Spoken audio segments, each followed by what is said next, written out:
안녕하세요. 기상캐스터 이설아입니다. 안녕하세요. 울산과학기술원 교수 송창근입니다. 우리나라 미세먼지는 대부분 중국에서 온 거라는 주장이 있습니다. 또 한편에서는 이 중국 정부가 한국에 가까운 곳으로 공장을 이전하고 있다는 소문도 있는데요. 과연 진실은 무엇일까요? 환경을 전공하는 과학자 입장에서 보면 그 일부 주장들이 사실과 부합하지 않은 점이 있습니다. 네, 그래서 이러한 오해를 풀기 위해서 5가지의 질문을 준비했습니다. 먼저 첫 번째 질문입니다.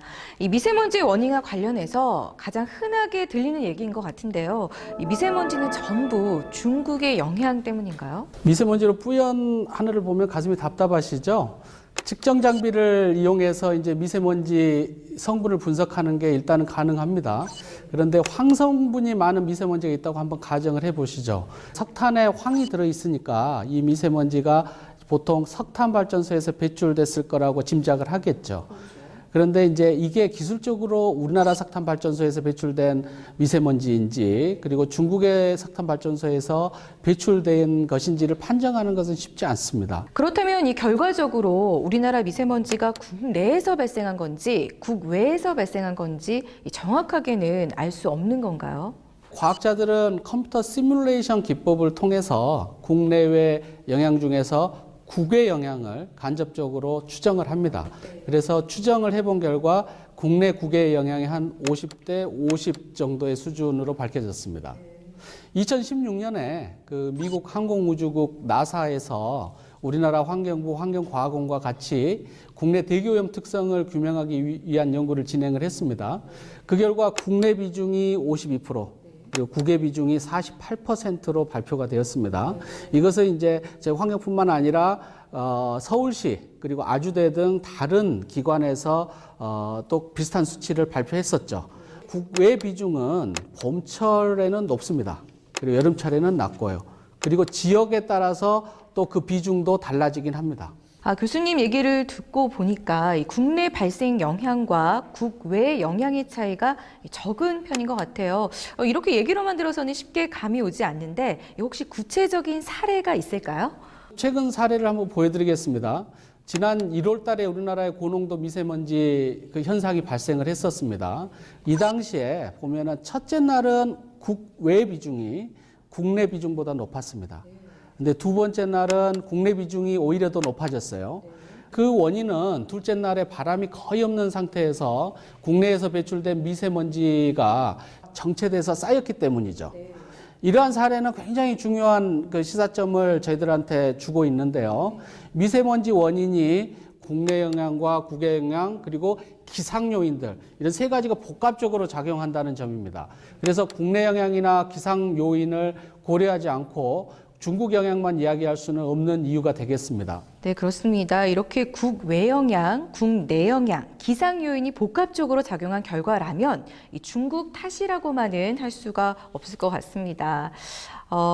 그래서 다음 질문입니다. 우리 정부는 중국에 아무런 대응도 못하고 있나요? 물론 조금 전에 설명을 해주신 것처럼 모든 책임이 중국에 있는 건 아니지만 그래도 그 영향을 무시하기는 좀 힘들 것 같습니다. 그래서 이런 질문이 나온 것 같은데 어떤가요? 정말 아무런 대응도 못하고 있는 건가요?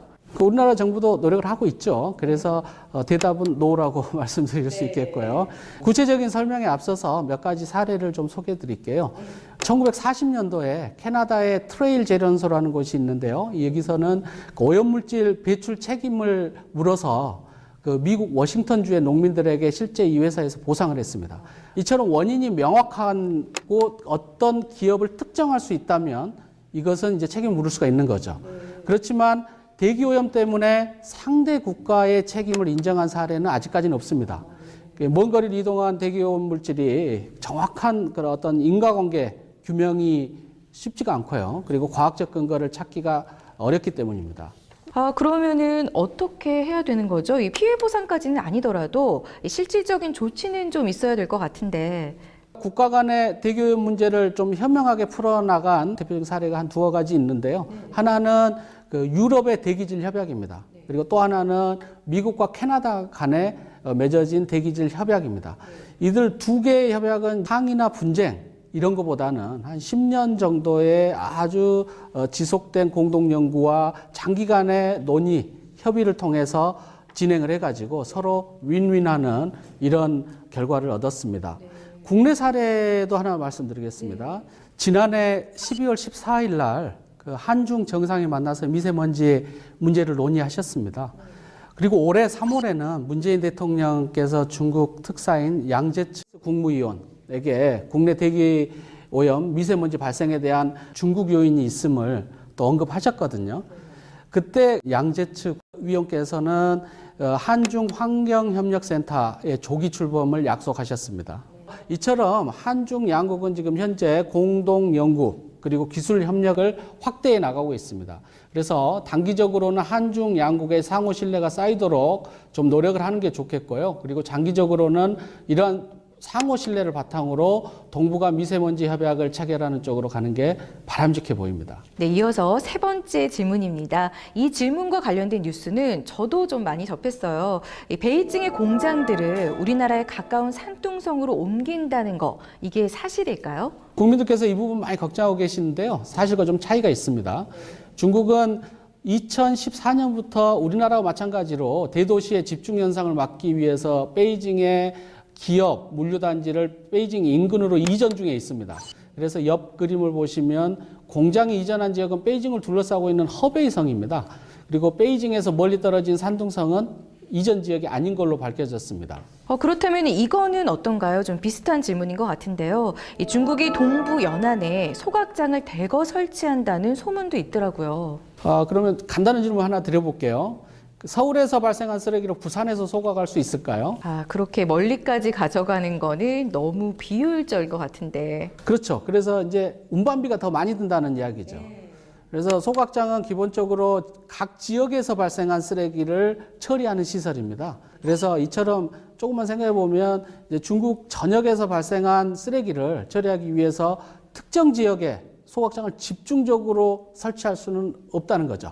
실제로 옆에 그래프와 마찬가지로 소각장은 중국의 22개 성에 분산돼서 건설되고 있습니다. 그렇다면 이 질문도 답이 벌써 나온 것 같습니다. 이 베이징의 대기질만 개선되고 산둥성은 나빠지고 있다는 소문도 사실이 아닌 거죠? 네, 벌써 다 알고 계시네요. 예, 맞습니다. 사실이 아닙니다.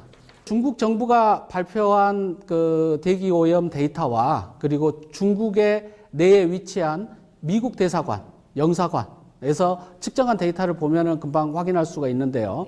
중국은 이제 대기 오염 방지 그 행동 계획이라고 해서 이게 2013년에 시작이 됐습니다. 이 2013년을 기점으로 해서 중국 주요 도시의 대기질이 뚜렷하게 개선되고 있습니다.